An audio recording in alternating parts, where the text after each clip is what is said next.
All developments where land needs to be cleared are undergoing a thorough review. The move follows a contractor prematurely removing greenery from a site that was slated for redevelopment in Kranji. At least 4.5 hectares, or the size of 150 tennis courts, were cleared. That was before authorities could put a stop to further work after 2 weeks.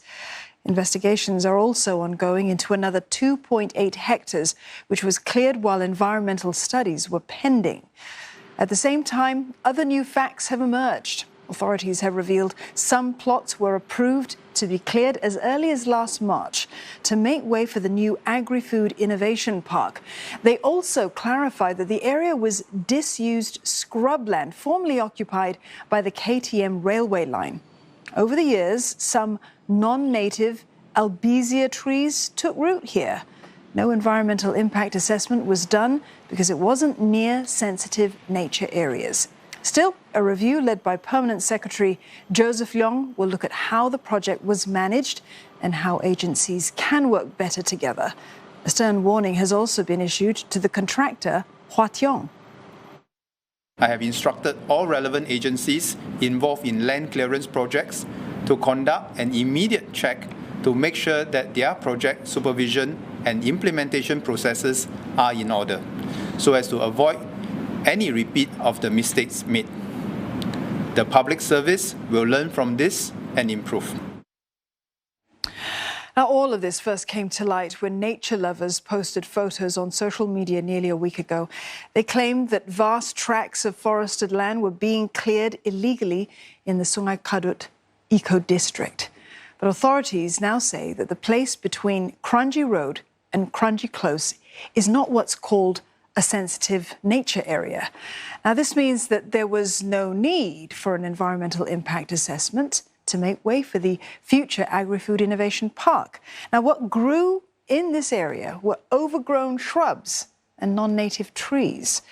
In fact, some plots totaling over 4 hectares of land were already given the go-ahead for greenery to be removed as early as 2019. Now, clearance works began in March 2020. In August of 2020, JTC's appointed consultant, CPG, proposed a new drain that would discharge into a nearby river, the Sungai Pangsua. Now, for that, NParks asked for assessments to look into potential pollution, and there are namely a fauna baseline study. These were rather mainly a fauna baseline study, environmental monitoring, as well as management program. But after all of this, the contractor went on to clear other sites. Now, whether or not this was allowed, well, that is still being investigated. And then at the end of December, more plots were cleared before getting permission.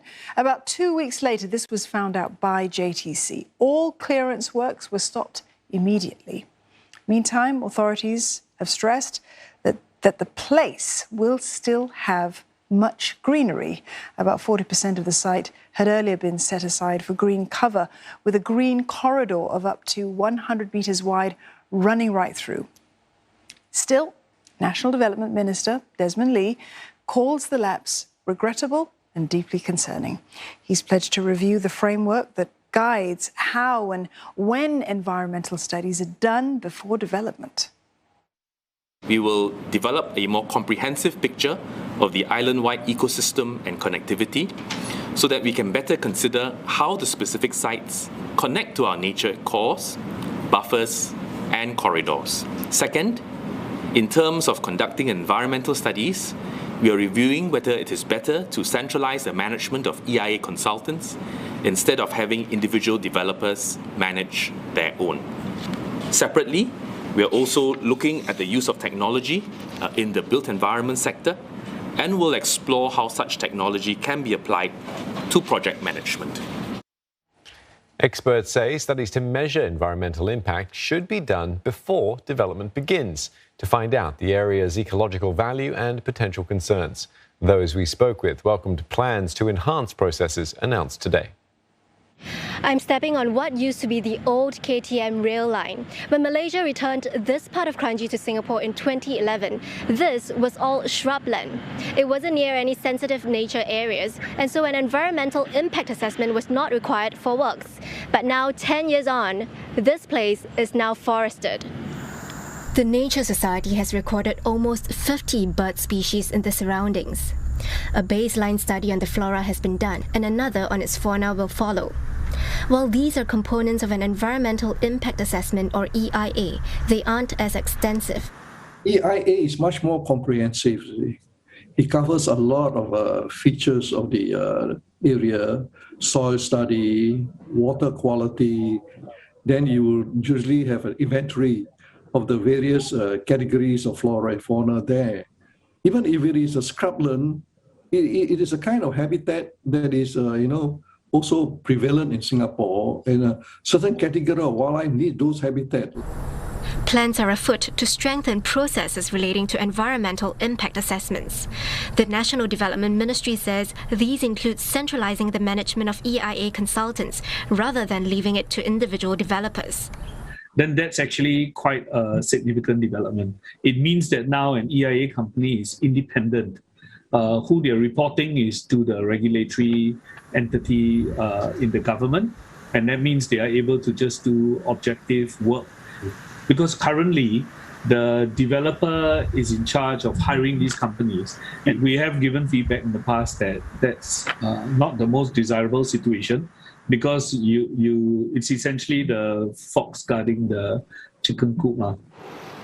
He says plans announced to develop a more comprehensive picture of Singapore's ecosystem are also a step in the right direction. Against the backdrop of Singapore's push towards sustainable development, one expert says it's crucial to improve communication among stakeholders and ensure environmental guidelines are followed. One way to do so is by making reports public at each key stage of development. For instance, only when an impact assessment is done and the land is slated to clear that any construction works can begin. It is an important planning process that we ensure public participation and information disclosure at all levels, such as allowing these reports open to public scrutiny would lead to greater accountability. And this is to ensure clarity and avoid unnecessary or erroneous clearance of land.